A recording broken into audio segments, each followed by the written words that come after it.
Sans sortir la clé intelligente de votre poche ou de votre sac à main, vous pouvez verrouiller ou déverrouiller les portières, ouvrir le coffre et démarrer le moteur. Les portières du conducteur et du passager avant sont équipées d'un capteur monotouche qui facilite le déverrouillage du véhicule.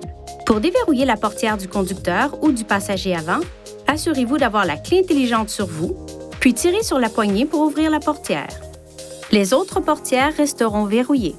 Pour les déverrouiller, appuyez sur le bouton de demande des portières du conducteur et du passager avant dans la minute qui suit l'activation du capteur de déverrouillage de portière monotouche.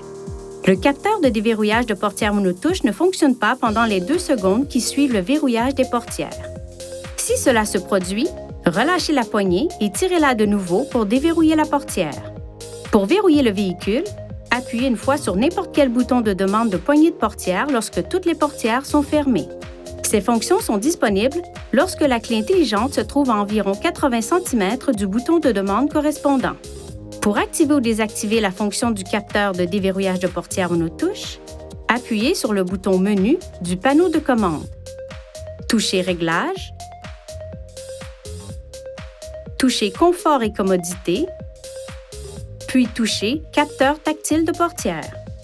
Le capteur de déverrouillage de portière monotouche est activé lorsque le témoin lumineux de l'écran est allumé. Lorsque cette fonction est désactivée, il faut appuyer sur le bouton de demande de poignée de portière tout en ayant la clé intelligente sur vous pour déverrouiller la portière du conducteur. Appuyez de nouveau sur le bouton de demande de poignée de portière dans la minute qui suit afin de déverrouiller toutes les portières et le coffre. La clé intelligente possède des fonctions de télédéverrouillage qui peuvent fonctionner dans un rayon d'environ 10 mètres du véhicule. Appuyez une fois sur ce bouton pour déverrouiller la portière du conducteur. Appuyez rapidement une deuxième fois sur ce bouton pour déverrouiller les autres portières. Une fois les portes déverrouillées, maintenez le bouton de déverrouillage enfoncé pendant plus de 3 secondes pour ouvrir les vitres automatiques, le cas échéant. Appuyez sur ce bouton pour verrouiller votre véhicule. Les feux de détresse clignoteront et le klaxon retentira pour vous aviser que les portières ont été verrouillées. Si vous quittez le véhicule et que vous fermez la porte sans clé intelligente, toutes les portières se déverrouilleront et un carillon d'alarme retentira. En appuyant sur les boutons de verrouillage et de déverrouillage pendant plus de 2 secondes, vous désactiverez la fonction de klaxonnement. Les feux de détresse clignoteront 3 fois pour vous indiquer que la fonction a été désactivée.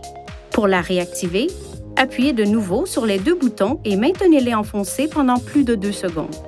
Les témoins des feux de détresse clignoteront une fois et le klaxon retentira une fois. Votre clé intelligente est également équipée d'un bouton d'alarme d'urgence. Pour activer le système d'alarme d'urgence, appuyez sur ce bouton et maintenez-le enfoncé. L'alarme peut être désactivée en appuyant sur n'importe quel bouton de la télécommande. Si la batterie de la clé intelligente est morte, vous trouverez une clé mécanique au dos de la télécommande. Relâchez le bouton du verrou pour faire sortir la clé mécanique. Il est possible d'utiliser jusqu'à 4 clés intelligentes pour un véhicule, à condition qu'elles soient enregistrées auprès d'un concessionnaire Infinity avant d'utiliser le système. La clé intelligente comporte des composants électriques sensibles.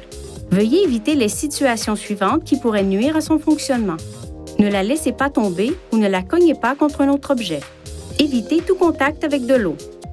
Gardez-la à l'écart de tout équipement produisant des champs magnétiques, notamment les ordinateurs, les téléphones cellulaires, les téléviseurs et les accessoires audio.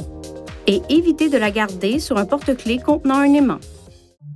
Veuillez consulter le manuel du conducteur pour obtenir des renseignements importants concernant la sécurité et les limites du système et pour en savoir davantage au sujet de son utilisation et de ses caractéristiques.